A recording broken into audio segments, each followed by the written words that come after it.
So this right here was an A plus setup. Why? Even though we lost it. Um. Okay, so in a model, right? A model will lose regardless of, it can lose regardless if it's an A plus setup or not, right? When we back test, we understand that okay, the model has a certain win rate and a certain risk to reward where it's okay to lose, right? And so if we rewind here, why is this model or why was this setup an A plus setup? So we can go down we can go to the 15-minute chart. So we had this 15-minute fair value gap being formed here, right?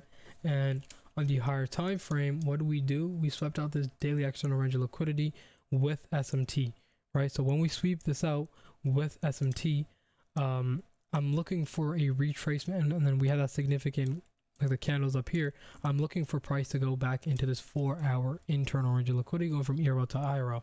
So that's a higher time frame structure that I'm looking at. And then we had this significant closure on the hourly chart on this 9 a.m. candle where we inverse this 1 hour gap, right? And after we inverse that gap,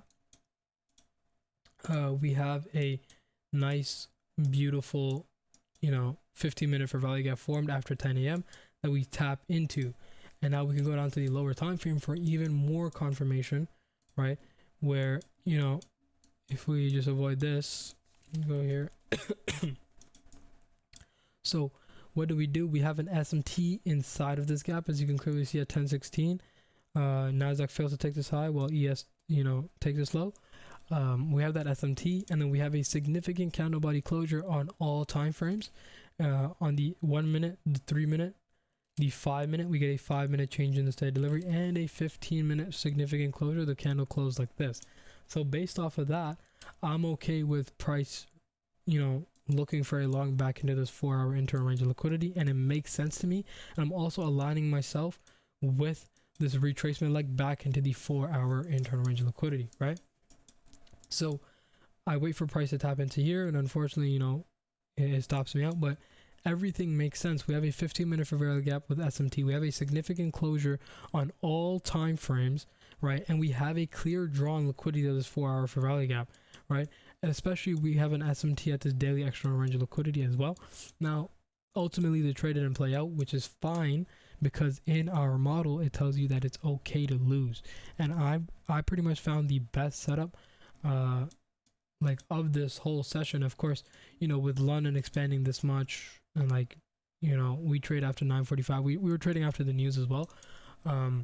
So honestly, I do think this was the best trade after that news and after everything that aligns with our model and how we trade. This is an A plus setup with an A plus drawn liquidity, everything. Now, unfortunately, we can get our replay mode and prices dumps. And of course, our if then statement was also if price had a significant candle body closure below this 3-minute change in the steady delivery, or the 3-minute change in the steady delivery would be here at this point, right? You would do something like this, and that would have played out very nicely as well. Now, unfortunately, we're on the wrong side of price action. We got induced, but this in itself was an A plus setup. And of course, we had that shorts trade that in hindsight is playing out now as well. We chopped around. It was a difficult session, but we did what we could, right? And that's all that matters. So that's why this was an A plus setup, but it didn't work. And that's okay, because every single A plus setup is not going to, hit take profit. Because think about it, when you back test and you get those A plus setups, there's a specific win rate you're going to have even with those A plus setups. So you have to have that mindset shift of, oh, it's okay to lose. It's okay to, go by my win rate, because in the long run, my edge is going to play out and I'm still going to make money. So have that A plus setup, but it's okay to lose.